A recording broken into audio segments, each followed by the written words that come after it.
welcome to colleagues out there. My name's Damian Allen and I'm the Chief Executive of Doncaster Council, a council in the north of England. And I believe that all action is socially situated and is socially embedded in the place. I firmly believe that we all have that sense of identity, that sense of belonging, and that sense of wanting to do more for the place that we live in. And the importance of place and the people in the place is captured in our council's mission statement, which is to ensure that the people, the place and the planet thrive. So much of what I want to talk about today centres around the Doncaster experience, but actually this is not a case study about Doncaster. Doncaster is representative, I think, of any number of places around the world. Towns that are big but do not receive the same attention as cities, towns that are post-industrial and deprived, and towns that are trying to reconstitute themselves in the 21st century. Low skills, low qualifications are not a problem exclusive to Doncaster, but our solution, however, I think could quite easily become a new global norm. So in summary, I'm going to talk to you about the background and some of the long-standing related challenges in Doncaster, the importance of solving these challenges in Doncaster, and I think the convergence of some precipitating factors, the consolidation of our strategy and the approach that we've taken to address challenges in Doncaster, and also our shift towards adopting an ecosystemic solution, and again returning back to that importance of place and perhaps identifying some of the lessons that we've learned, and indeed an invitation to try and find out from yourselves around what lessons that you may well have got to offer us as well. So this is Doncaster.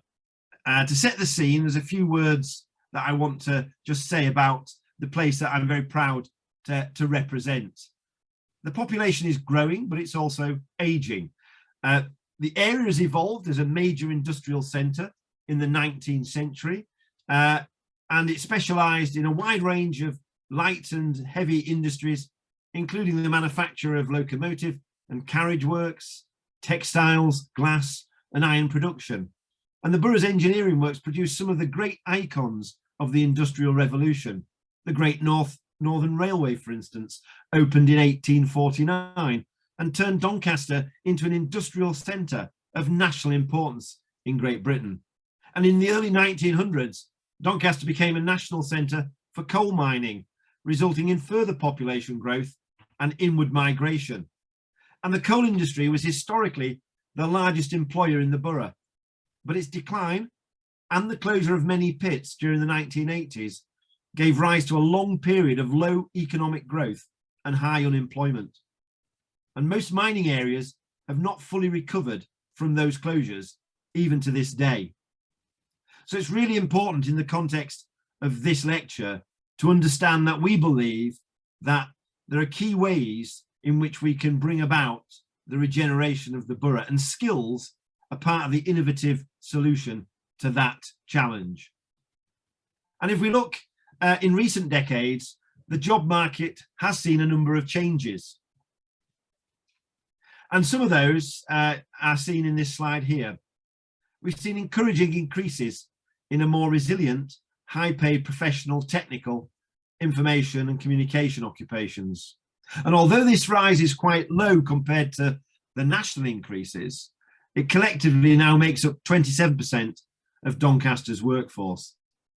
There's also been a 33% increase in skilled trade occupations, partly driven by a surge in the construction industry. However, we've also seen an increase in lower skilled, less resilient occupations. And Doncaster's largest employment is in the health, retail and logistical sectors. And health is mostly around care rather than more skilled medical practice. And retail is a very tenuous profession, and there are several major and long established retail chains that have gone out of business in recent years, leading to redundancies and gaps in the high street that in many cases are still yet to be filled. And given our place at the centre of the United Kingdom and our excellent road, rail, air links, transport and logistics is our fastest growing sector. But again, these are the most often low-skilled, low-wage jobs that you find mainly in warehouses, where there's little chance of advancement, often the danger of being replaced by machine as automation grows. And this tells a similar story for the region around us as a whole, due to the legacy of decades of underinvestment and deindustrialization. It struggled to adjust to the structural changes in the United Kingdom and global economies, which has seen a continued rise in services such as professional and financial services, and in increasingly seeing knowledge-based industries grow. And prior to COVID, we have seen some major improvements to the economy, and that was marked by a 30% increase in our GVA. We've seen 5,000 new homes. We've seen improvements to transport integration and some ambitious redevelopment schemes serving our ex-mining communities. However, the borough still faces the legacy of its industrial past, and our residents still experience low wages, low skills, and low productivity rates per worker. So Doncaster is low paid even by the standards of our closest comparators. And for many years, South Yorkshire, the immediate region around us, was designated as an area of extreme poverty by the EU, one of only 2 areas in the United Kingdom. And although the region has improved significantly, Doncaster remains in the top 20% of the most deprived local authority areas in England. Just under a quarter of children in the borough live in low-income families. And there are significant disparities across the borough, with some of our communities falling amongst the most deprived in the country, whilst others are amongst some of the least deprived. And these socioeconomic challenges impact on our population's health, and this is reflected by the fact that life expectancy and healthy life expectancy are both lower for our residents than the people in England as a whole. Universal credit is the central benefits payment in the United Kingdom. It is allocated to those who without it would struggle to survive. And this includes working people and families. And there's a higher take-up of universal credit, and that is linked to the low skilled and qualified workforce. And the rapid increase has been seen during COVID of that uptake. And it illustrates that tenuous nature of employment in those low paid, low skill sectors where there's low resilience. And here, being laid off completely is more likely than just being furloughed, which leaves households entirely without income. And the pandemic has confirmed to us what we already knew about our work economy, but it's also shown us firsthand the effects that it can have on individuals and families. It confirms that low paid, low skilled employment seriously hampers the resilience of our economy. And as we begin our recovery, halting and erratic as it may be, we know that we cannot go back to our previous position. We must find a way forward. And the answer, as is so often the case, is learning. But Doncaster currently faces a skills deficit. And whilst employment rates have improved in recent years, the skills profile of the working age population mirrors the requirements of the local economy. That is, the skills level of our population matches the rates of wages and low skilled employment opportunities. This is called the low skill equilibrium. And it's enabling many people to find employment within the borough, but it's also holding back their potential, and it's holding back our economic growth. And many employers in growth industries such as health, engineering and advanced manufacturing report skill shortages for the higher skilled jobs, which in the UK are what we call level 4 and above. And this is across a range of occupations. And a third of employers report high levels of staff underutilisation. And these skill gaps that exist within the workforce is clearly a barrier to further productive growth in Doncaster. And you can see this from the slide and the 2 graphs that we've got. Many adults, in fact, over 1 in 10, many of whom are already in the labour market, do not hold a qualification at all. And the proportion of 19-year-olds with what we call level 3 is less than half, and overall well below the national average.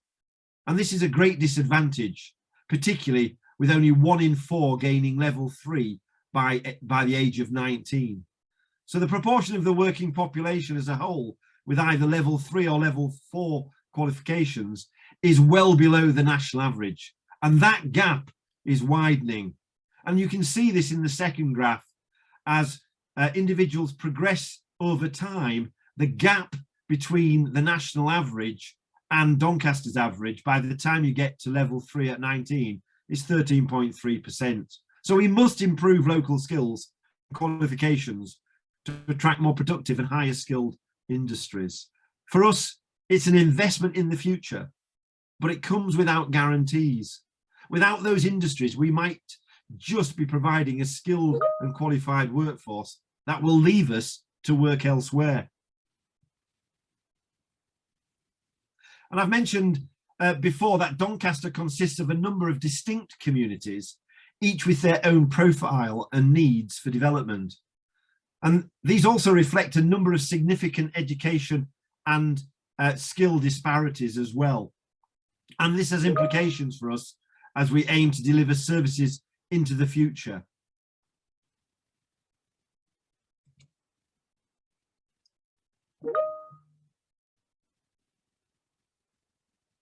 Historically, Doncaster has not had a university, and we are surrounded in a bigger area which has several universities.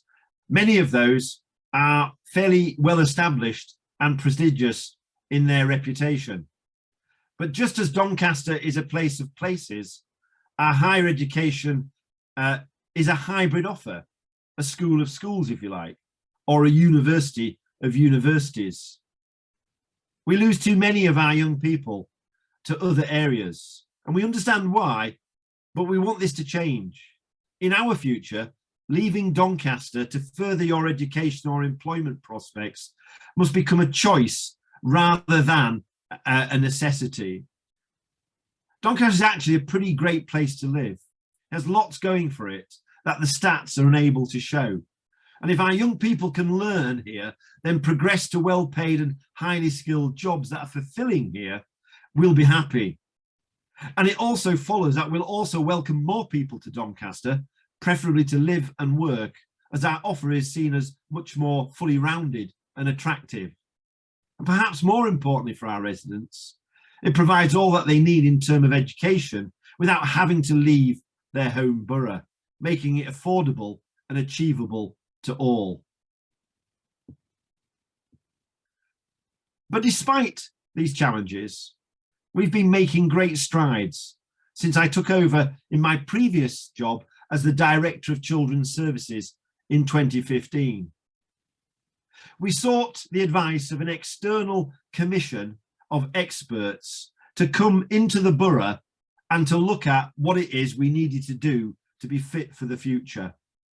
And the commission identified a report with 30 recommendations that we sought to implement.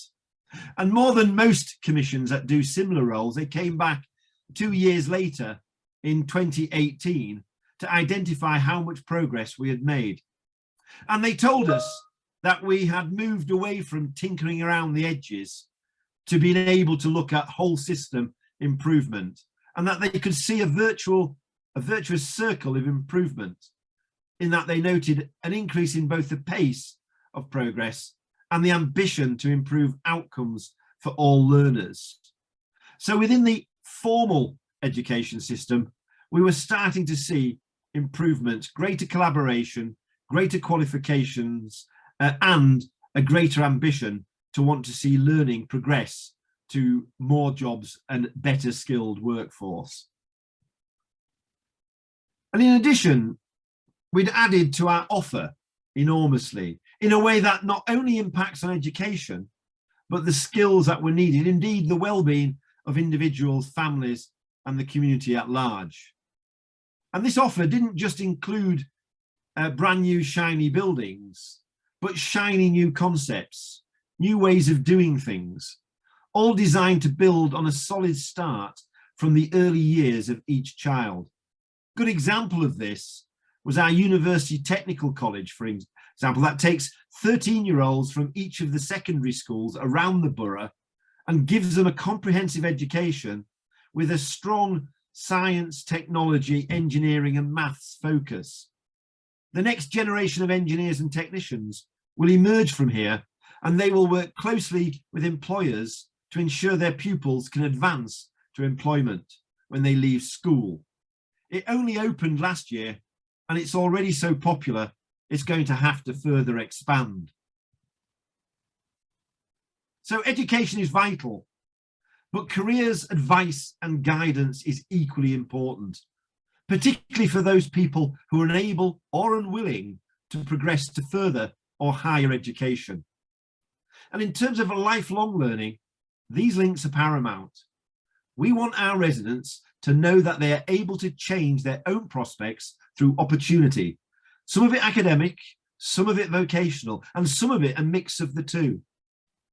Progression and work and social mobility are the byproducts of a strong and varied economy, and ones that have a huge impact on the quality of life. And because of longer lives and rapidly changing technology, it's ridiculous to expect that a person will continue in one career based on one set of skills throughout their lives. Many people now work in areas that didn't exist 5 years ago and may not exist in another 5. And as a place that was once so reliant on industry and is still recovering from its loss 40 years later, we recognise that work and skills are ever changing. Like a shark, we must keep moving forward to survive.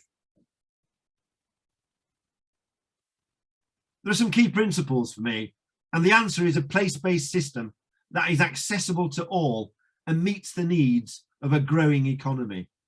We need a system that allows all people and all places in Doncaster to thrive, and one that I've mentioned before is socially situated in the community and embedded within the learning of that place.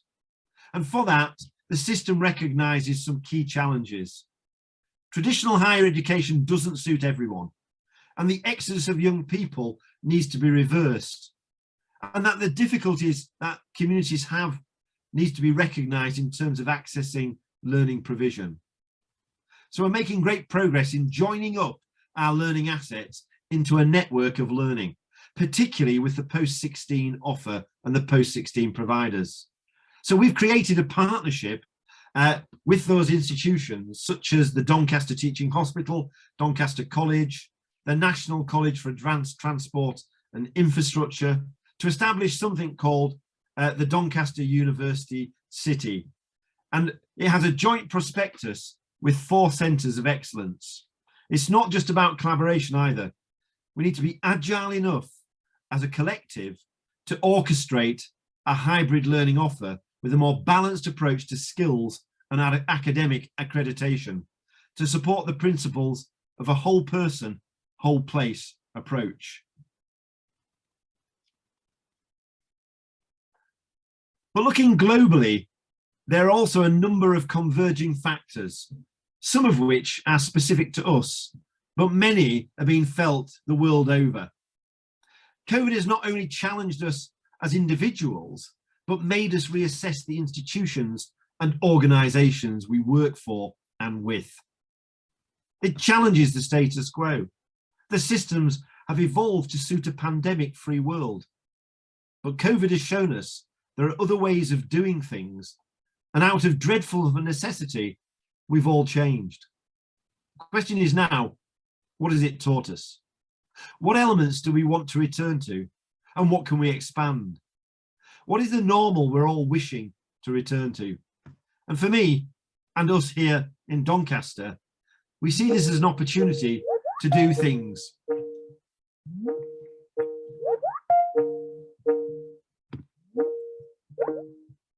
Apologies. We see this as an opportunity to do things differently. Learning and skills are stuck in the past. They need to realise, as we all do sometimes, that we're not only living in the 21st century, but we're nearly a quarter of the way through it. And our young people don't care how we've always done things, especially when increasingly there is a disconnect between the system and the real world. And whatever we do must challenge what is already in place. We're ready to rebel against the norm. We're ready for a revolution, a learning revolution. And in a moment, I can tell you more about our solution, a solution that works for Doncaster, but I believe has global appeal.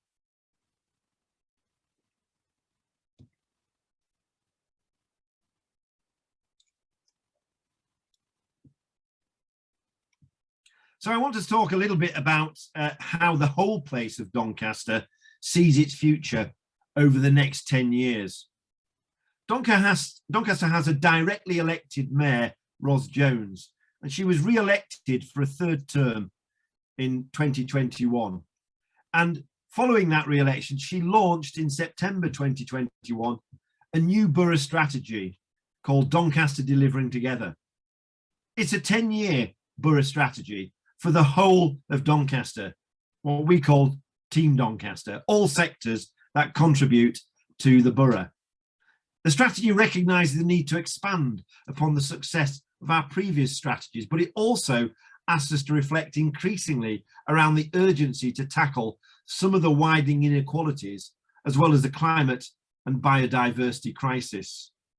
The strategy was developed on data and the voices of stakeholders, including residents and communities, as well as establishing progressive frameworks such as the donor economics, the UN sustainability goals, and the central mission, as I indicated earlier, is around thriving people, places and planet. Thriving, that is, within the bounds of an environmental ceiling and above a solid social foundation. It has 6 wellbeing goals and a set of great 8 priorities that are cross-cutting to achieve them. It has been a challenge to develop, underpinning this, a 10-year education and skills strategy at a time of significant change and challenge. And our partnership has been agile and that's been crucial in trying to respond to the emergency and to focus on the recovery from the pandemic, whilst also engaging in this ambitious long-term strategy, and one that has to be owned by and delivered by all of our partners.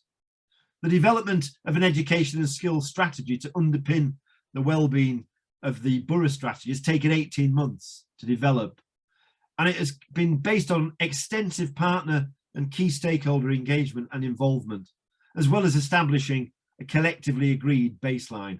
And our vision is to achieve equitable and inclusive lifelong learning that empowers people to fulfill their potential and to thrive in life and work.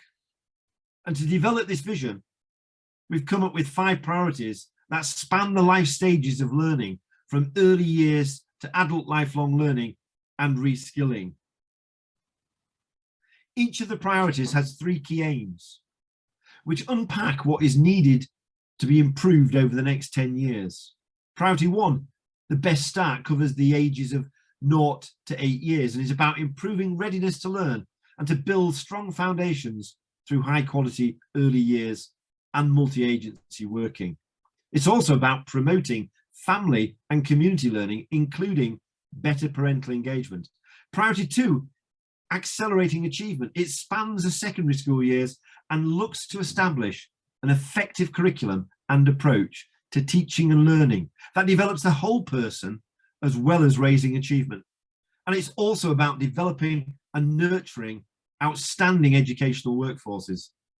And priority 3 is a new model of post-16 education that aims to deliver a more coordinated further and higher education and skills development offer that is responsive to the needs of the local and national economy and provides learners with the skills they need to prosper in work and life. And the University City Partnership I mentioned is a key driver here, with proposals to develop advanced learning through 4 centres of excellence under a joint curriculum and prospectus. And priority 4, new skills and pathways to fulfilling life and work, is about better jobs, careers, and creating a culture of lifelong education. We need to develop effective learning pathways from primary school all the way through to adulthood, including continual vocational learning and reskilling for longer working careers. We must address existing barriers for established learning partnerships and local and regional employers that provide quality, sustainable employment and ensure that all residents have opportunities to access and thrive in fulfilling careers. And our fifth priority, and perhaps the most important, as it aims to achieve equitable and inclusive lifelong learning by empowering disadvantaged learners and improving social mobility. This requires us to continue to improve outcomes for the minority and vulnerable learners and to take a localities approach to ensure that we reach out to learners in every community across the borough. And what we've sought to do is to ensure that we align the education and skills strategy and embed it within the new partnership borough strategy, and that thriving people, places and planet still as its central mission. And it recognises the need to support well-being at all levels and to take a variety of progressive approaches to do this. For example, by being committed to developing a regenerative well-being economy. There are 6 well-being goals that support that mission, and we've ensured that our education and skills strategy will support each of these through lifelong learning. I'll just touch on a couple of examples. Under the safe and resilient, we hope to support reskilling, developing increased community cohesion and economic prosperity through a place-based, community-driven learning offer, something that's crucial in a place like Doncaster with multiple dispersed towns and neighbourhoods. And under the greener and cleaner, we plan to tap into the green jobs expansion that we're hearing about at COP26 and to see the massive potential to increase participation on real-world challenges and solutions on a subject that is very close to young people's hearts and has strong public support when we've surveyed for it. Priority 5 is crucial now more than ever, as it's clear that the pandemic has changed the learning landscape and that there is now a much wider emphasis on joined up services and outcomes to deliver a holistic approach. And Doncaster has received a lot of praise for our response and continuity planning through the pandemic. And this has demonstrated to me how well we can collaborate and deliver joined up provision. We all know that education and learning has never just been about academic attainment. However, as we navigate our way through to the end of the pandemic, and I say this at the time we're seeing an increase in the rates of infection with Omicron variant, it's clear that the future provision will place much more emphasis on the wider support services and outcomes, areas like wellbeing and mental health, family support, adult reskilling, and career change support in particular. For the education and skills strategy to have any sustained resonance, we need to make some fundamental systemic changes. We need to rewire the system to ensure it delivers for everyone. And we've worked with a senior advisor from the OECD to help us to understand how best to do this. Drawing upon international best and next practice, this has enabled us to recognise the need to shift from an industrial system to an ecosystem. And what do I mean by a talent and innovation ecosystem? Well, the short answer is talent development and business innovation through problem-based learning for people of all ages and backgrounds. The slightly longer hand is that we can flesh this idea out into 3 central characteristics. Number 1, a new learning model, learning for the real world, bringing together learners, educators, employers and community partners to collaborate on meeting real-world design and commercial challenges, developing learner agency and ensuring students develop both soft and hard skills and conceptual and practical knowledge. Number 2, employment pathways through hybrid learning, developing activities to create new pathways to more inclusive employment in both formal and informal settings.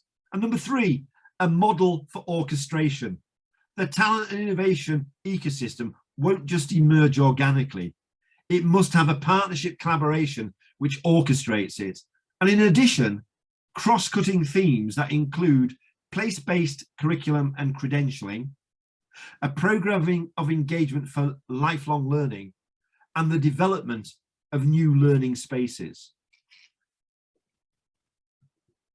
The T.L.E model represents a system of the future, but the programmes that need to be established have to supercharge our delivery against those 5 strategic priorities.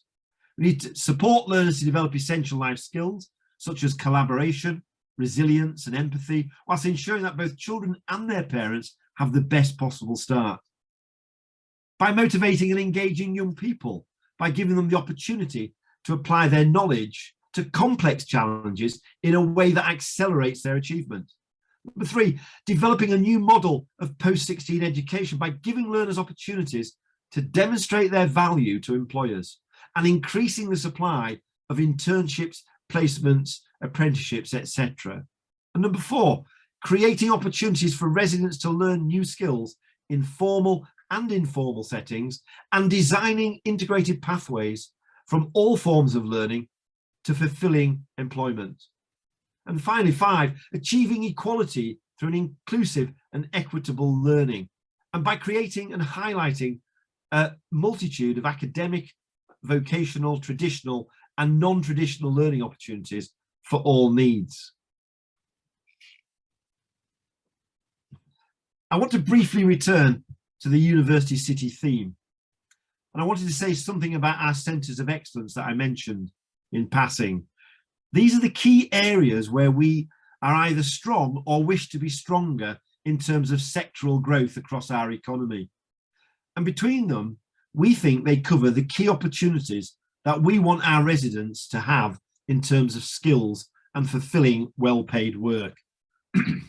Health and medical, excuse me, health and medical is our key employment sector, as I mentioned, and we're already well respected and well regarded, and we have a very busy teaching hospital that is more closely aligned with further education and higher education than ever before, guaranteeing a supply of new entrants to a vital industry.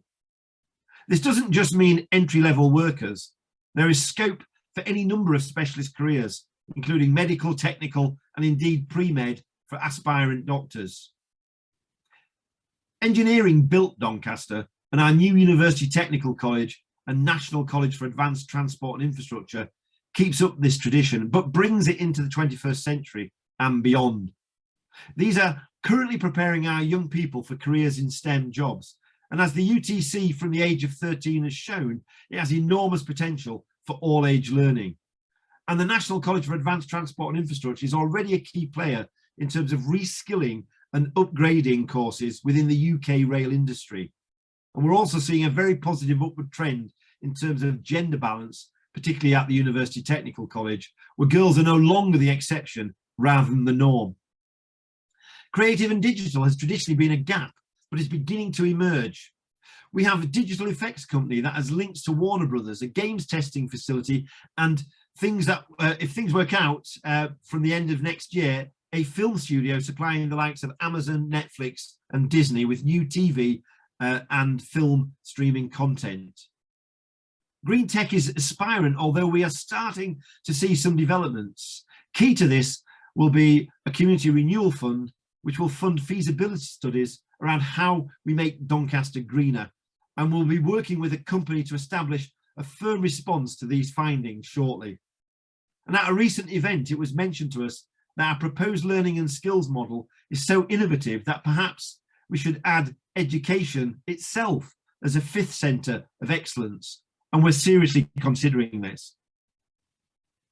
So the talent and innovation ecosystem will drive design and the delivery of these centres of excellence linked to industry specialisms through curriculum co-design and delivery, vocational learning and a balanced accreditation system, transferable skills and bridging the skills gaps that exist, real world challenges and solutions, and will seek to engage all stakeholders. I mentioned the creative and digital specialism from a particular place at the moment in Los Angeles. If you look, you can see in the top right of the slide, there is something called a holographic portal. And Prox and Reverie is a company that are expert in AR, VR, MR, and are demonstrating as we speak to Warner Brothers the first holographic leap from the UK to Los Angeles. It's not the sort of thing that traditionally you'd have expected to find in Doncaster. So we're trying to recreate not just new specialist areas, but we're trying to also recreate people's perceptions of what this place can be and their contribution to it.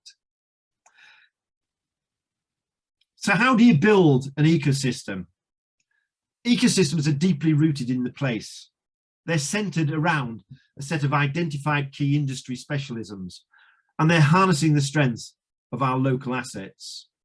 And a place-based talent and innovation ecosystem requires critically collaboration across the system so that we can determine the broader competencies and technical and formal skills needed to thrive in the local as well as the national economy, to create a range of formal and informal learning opportunities and learning environments that allow people to work on real-world place-based challenges here in Doncaster, and collaboration, deep collaboration with local employers to create new forms of accreditation and assessment to stand alongside the traditional metrics, and harnessing our local assets and leadership. And that includes the community partners, the existing educational institutions, and also an engaged Chamber of Commerce that is a great leader for our small and medium enterprises, so that overall we're able to orchestrate the transformation of the system. For instance, a Doncaster Institute for Real World Learning, which is something that we're pursuing. And the transformation to the talent innovation ecosystem will need to facilitate a more integrated delivery model based on that strong collaboration. And we need to ensure that we have a line of sight on the whole life learning stages that I talked about earlier, so that we can properly develop learning pathways and platforms that lead to better quality employment and careers. I like to think of the system from a horizontal and a vertical perspective. You need these two dimensions within any ecosystem. The horizontal, the current system, still largely operates in phased silos and needs to be replaced with a lifelong learning pathways approach. This requires us to look at what we offer and how the pathways link up along the way to vocational learning, apprenticeships and employment, or even some of the traditional universities. And the vertical dimension, with the realization that the number of stakeholders and agencies will need to expand even further to deliver the holistic place-based learning offer that supports the concept of human flourishing. I'm also conscious that we're starting this at a time when the demand for key services and these stakeholders and the agency that they deliver is increasing. So we do need to be mindful of the current context.